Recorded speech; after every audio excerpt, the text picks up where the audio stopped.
excited about what the Lord is doing in our church, so we're excited about today. If you have grown up in the Baptist church, so today is what we call In View of a Call. So if you are unfamiliar with that, what usually happens is when a church is looking for a staff member, we vote and we elect a committee. And so usually it's 5, 6, or 7 members. And that committee begins to meet, they begin to pray, they begin to send out some questionnaires to the church, they begin to ask the Lord what we'd be looking for in that next position. And then they start looking for resumes, and they go through them, and then pray over them, and they meet with candidates, and send out questionnaires. Until finally, the Lord really just highlights one individual and says, this is the person that we believe God is calling into your church. So our church committee has been working diligently for months and months with much prayer and much searching and waiting for the Lord's affirmation and His confirmation. And so yesterday we had a little meet and greet time yesterday morning. Some of you were able to be there to meet Brother John Vanbruggen and his wife Lauren. And so he is here today and he's going to preach our message. And so one of the things that I always love to do is whenever somebody fills in for me or from a vacation, I always try to encourage them to continue whatever series that we're in, because I think the Lord works it out to where the scriptures that are set aside for that day will be just perfect. And so the Lord worked out just right to where the message for today was one to preach when they were coming in view of a call. And so it's fantastic how the Lord does that. It's a wondrous mystery. How God is always in control and sees the plans and the things that we do not see. So after Brother John preaches today, we'll have our invitation, and then Brother Ted will come up, and we will go into a special call business meeting, and then you will have the right to vote, if you're a church member here with us today, about whether or not you are assured that He is calling Brother John Lauren to come here and to be our youth pastor. So without further ado, I encourage you today to welcome Brother John Vanbruggen as he comes and opens God's Word for us.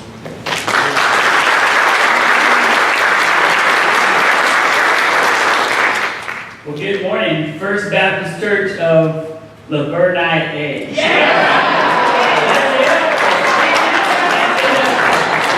Listen, one thing you got to know about me, my name is Jonathan. You can call me Jonathan, you can call me anything you want. 2 things I ask is don't call me late for dinner. I will be offended, okay? I will be offended. It's very offensive. Also, don't call me John Boy, okay? That's one that only my mom can call me. There's some things in life that you know that only your mama can do. So that's one of those things that call me anything you want, but just don't call me those 2 things. Listen, this morning, I just want to let you know how excited that my wife, Lauren, right here in front. Lauren, you raise your hands, people. I want you all to know how excited that we are to be here this morning. We really mean that. We have been speaking with your search committee for the past few months. And as we have talked with the search committee and as we've met with Josh and his wife Casey and your pastoral staff, we have continued to sense excitement from them and a sense of joy and peace about this church. Before I start, a few things this morning. Can I just brag you for a little bit? I want to brag on the search committee. Okay? I want you all to know how impressed that I have been with the search committee. And I mean that. I've talked with the search committee from the very beginning. From the first email correspondence, I've sensed that this is a people that represents you as a church that is a people of prayer. That this is a people that is led by the Spirit of God.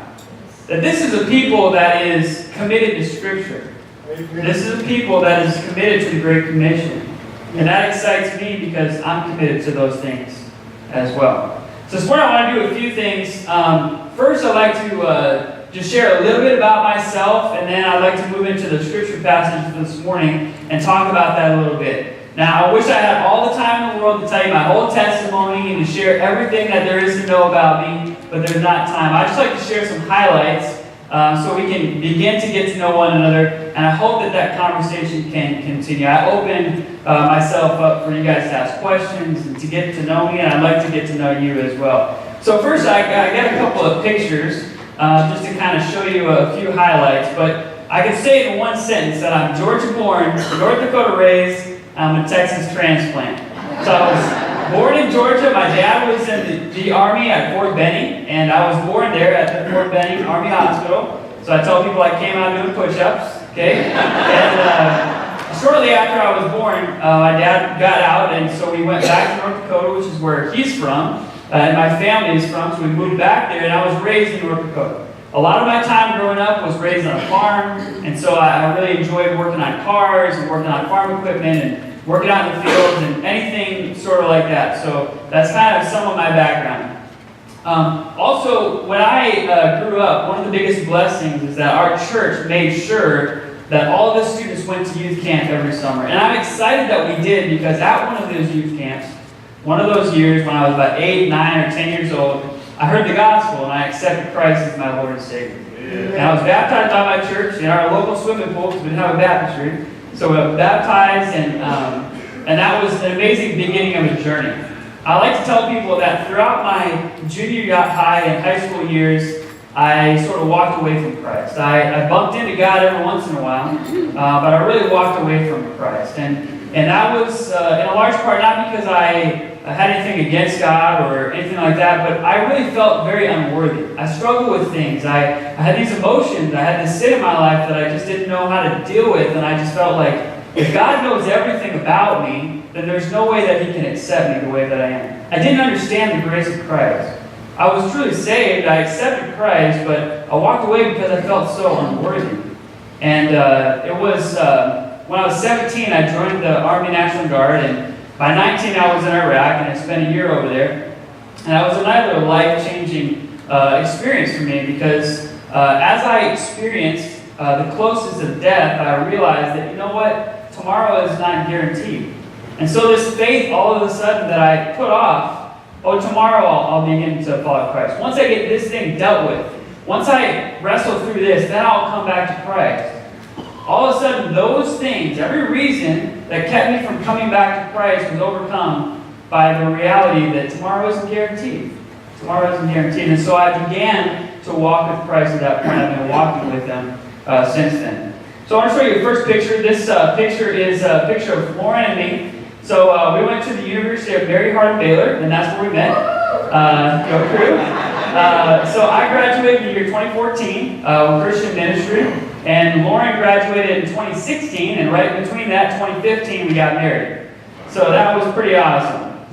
Lauren is beautiful, she's sweet, she's amazing, she's my better half, and I hope you guys get to know her. She is kind, she is gentle, she's sweet, but don't be fooled. She's also very tough. Next picture. She knows how to shoot a gun, okay, and I want to don't mess with her, okay.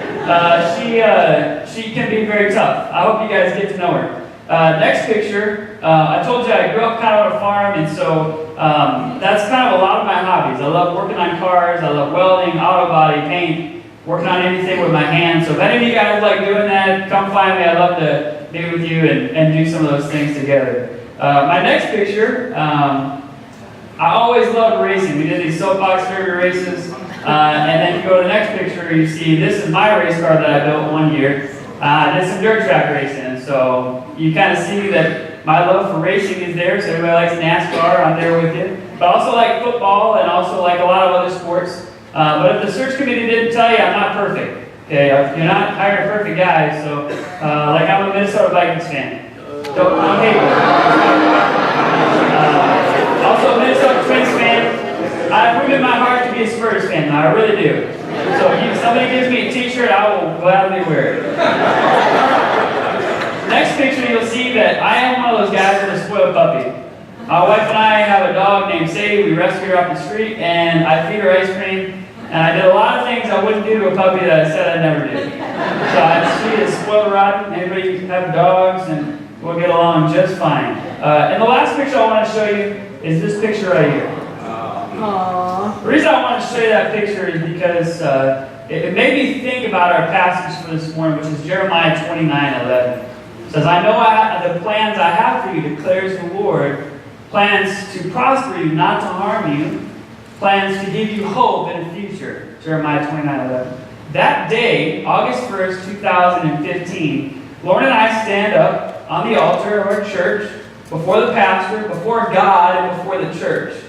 And we made a covenant. Yes, we signed a legal contract, but we, more importantly, entered into a covenant before God, before the church that morning. It was a serious covenant, not without stipulations, right? That we would be faithful to one another throughout our lives till death do us part. We're to love one another as Christ loved the church. We're to honor one another, walk together through this life. I think about that because as we look at this passage this morning, Jeremiah 29:11, what a significant passage, what an important passage, one that is on a lot of your plaques probably in your bathroom, right? Anybody have a Jeremiah 29:11 plaque somewhere in their house, sign? Raise your hand. I know you do, Lisa, I saw it this morning. Lauren and I have a little Jeremiah 29:11 plaque in our bathroom, and there's a reason, right, that this passage is so commemorated because it has spoken power and inspiration and such encouragement into so many lives. But like any passage in Scripture, in order to understand what it means for us today, we really got to understand something of what the context is. In other words, what is the situation? What's going on? What's happening before Jeremiah 29 verse 11? What's happening after Jeremiah 29 verse 11? So that we don't take it out of context. So that we don't misunderstand it. We can't just make the text mean anything that we want it to mean. If it means anything to anybody, then it means nothing to nobody. That's what it really means. So it's important to understand something of the context. So some things that we need to know about this passage is that Jeremiah is writing a letter to exiles in Babylon. He's writing to the covenant people of Israel, those who have been taken into exile by the Babylonians, and they're in an extremely difficult situation. They're having a crisis of faith, right? Because they've been conquered by the Babylonians. They thought to themselves, what's going on? This God that should protect us, our God has promised to never let us be destroyed. What's happening? What does this mean for us? What does this mean about God? Has He abandoned us? Has He destroyed us? Or is there any hope for us? So what I think is very powerful about this passage, if we really look into the context, is that this is hope, God's true hope spoken to His people in their darkest hour. So Jeremiah 29 verses 1 to 23 is a letter. You know, we often think in the New Testament that there's a lot of letters. Letters from Paul, letters from Peter. We have letters in the New Testament, but there's not very many letters in the Old Testament. This is one of them. One scholar said about this passage is that it's one of the most significant documents in the Old Testament. And I think why that is because this passage of hope comes out of the blue. You wouldn't expect it. Right? These people in Israel, I can imagine, would not have expected to receive this hope. They had just been taken into exile. All of the things that they thought were true had been shattered. They thought that the temple never could be destroyed. They thought that nobody ever could conquer Jerusalem. And all that stuff had happened. People had been killed. They had been carried into exile. So what did this mean for them? And out of nowhere, you see that God did not want His people to be without hope. Even though He allowed this to take place, to help refine them, help bring them back to Himself, He did not want them to be without hope. Another thing you need to know is that Jeremiah was writing this letter as a response. So Jeremiah had heard, Jeremiah's still in Jerusalem, these exiles of Israel were in Babylon, and so there was these false prophets that were speaking to those people who were in Babylon. They were saying, hey, don't worry, the storm's not going to be that bad. Right? I know that this is all really bad, but in a couple of years, you're going to be back in Jerusalem. In a couple of years, all the things are going to be restored to the temple. You're going to be back. It's not that big a deal. The storm isn't as bad as you think it's going to be. The problem is that these prophets weren't sent by God. They weren't speaking the truth. They were speaking false hope so that they could try to tell the people that the circumstances weren't as bad as they thought they were. But it had no substance to it. It had no truth to it. God didn't send these prophets. So Jeremiah responds to these prophets. He writes to the people true hope from the true God. And he says, I know the plans I have for you, declares the Lord. Plans to prosper you, not to harm you. Plans to give you hope in the future. Think about how powerful that is, that in their darkest hour, that all of this stuff had happened. They knew that God had punished them. They knew that all this stuff had happened. And how ironic it is that they could hear that God's plans for them are to prosper them and not to harm them. Right. That brings a lot more significance to that passage, doesn't it? How deep that hope really is. So I think what we see in this passage is that because God's ultimate plan for the good of his people, was for the good of his people, they could weather the storm. They could weather any storm. Now, I'm from North Dakota, right? So I have never experienced a hurricane, but Lauren, who's from Houston, has experienced some hurricanes, right? And so what was always amazing, we were talking about this the other day, and she was saying how cool it was when you get out from a hurricane and you'd see, yes, there was several trees that had been blown over and their branches, it was a huge mess, but sometimes you would see a tree that weathered the storm. Sometimes you would see a tree that its roots were so deep, it was so big, it was so strong that it weathered the storm. It weathered the storm. I think that in the same way, because God's ultimate plan for us as a church, for believers, is for our good, we can also weather the storm. Any storm that comes our way. We can weather the storm because there is hope that is true. Don't just take my word for it. Let's look at Jeremiah. In chapters 4:27 and 5:18, Jeremiah says that even though God is going to allow this to happen, he's not going to completely destroy his people. His plan isn't to completely destroy his people. His plan is to refine them through these things. Also in Jeremiah 29:10, it says, "When 70 years are completed for Babylon, I will come to you and fulfill my good promise to bring you back to this place." Also Jeremiah 30 verse 3, "The days are coming, declares the Lord, when I will bring my people Israel and Judah back from captivity and restore them to the land I gave their ancestors." Have you not seen? Have you not heard? There is hope that is true. If that doesn't convince you, let's look at the rest of the Old Testament and see some passages of hope.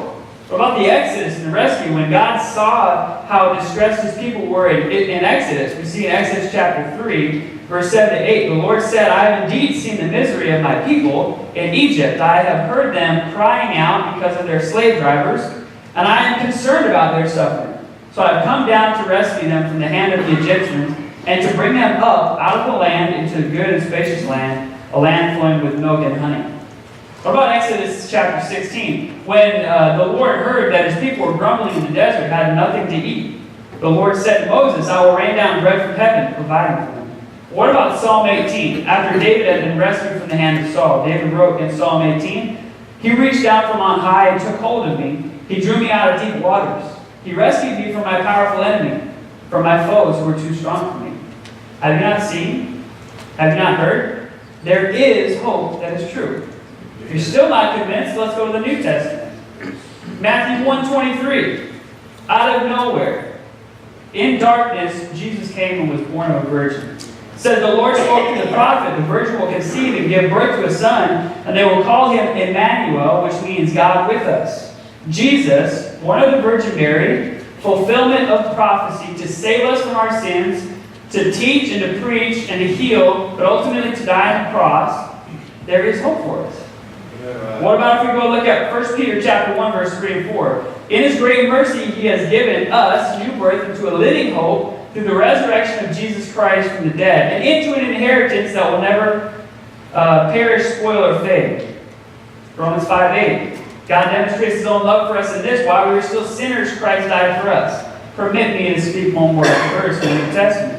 Colossians 1:21 and 22. "Once you were alienated from God and were enemies in your minds because of your evil behavior. But now he has reconciled you by Christ's physical body through death to present you holy in his sight, without blemish and free from accusation." Have you not seen? Have you not heard? There is hope that is true. This passage is speaking to us as a church. There is hope that is true. The Holy Spirit is promised to us in John chapter 15. And in Revelation 21, we see that Jesus Christ will come again and bring ultimate hope when he returns. Have you not seen? Have you not heard? There is hope that is true. It's been testified by others. There's a hymn that's called "Blessed Assurance." I'm sure you've heard of it. Blessed assurance, Jesus is mine. Oh, what a foretaste of glory divine. Heir of salvation, purchase of God, born of his Spirit, washed in his blood. A guy by the name of Timothy Keller wrote about it. He said, "The only love that won't disappoint you is the one that can't change, that can't be lost, that is not based on the ups and downs of life or of how well you live. It is something that not even death can take away from you. God's love is the only thing like that." Have you not seen? Have you not heard? There is hope that is true. So we can weather the storm because there is hope that is true. But we can also weather the storm because there is hope for us. Emphasis on us, the plural. What's interesting about those New Testament passages that I shared with you, 1 Peter chapter 1, Romans chapter 5 and 8, Colossians 1, 21, and also Romans 8, 38 and 39, that those passages aren't addressed to a singular people, but they're all plural. All those pronouns are second person plural pronouns. They're pronounced to a group of people, to the church, not to just me. Christ didn't just die on the cross for me. Yes, he did, but he died on the cross for us. Oftentimes in our culture, sometimes we think about ourselves first. We only think about ourselves, and it's so hard to look outside of ourselves and realize that there's grace for others. That Christ cares so much about us as a church, not just for us. So, what this passage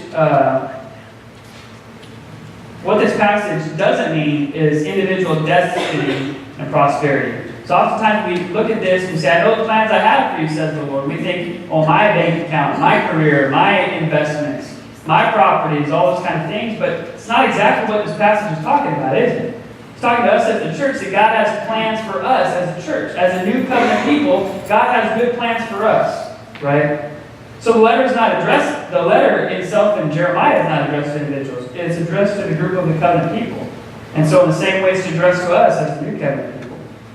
So there's also hope for us so we can weather the storm. So we can weather the storm because there's hope that is true. We can weather the storm because there's hope for us as a people, as a covenant people. And finally, we can weather the storm because there is hope in complete darkness. Again, as we talked about earlier, how powerful it is to understand the context that these people were in their darkest hour. How many of you have experienced some of that darkness? Maybe some of you are experiencing that right now. I'm not going to ask you to raise your hands, but all of us experience darkness. And God speaks hope into that darkness. That God doesn't desire for us to be without hope. So what this doesn't mean is immediate relief or discipleship without struggle.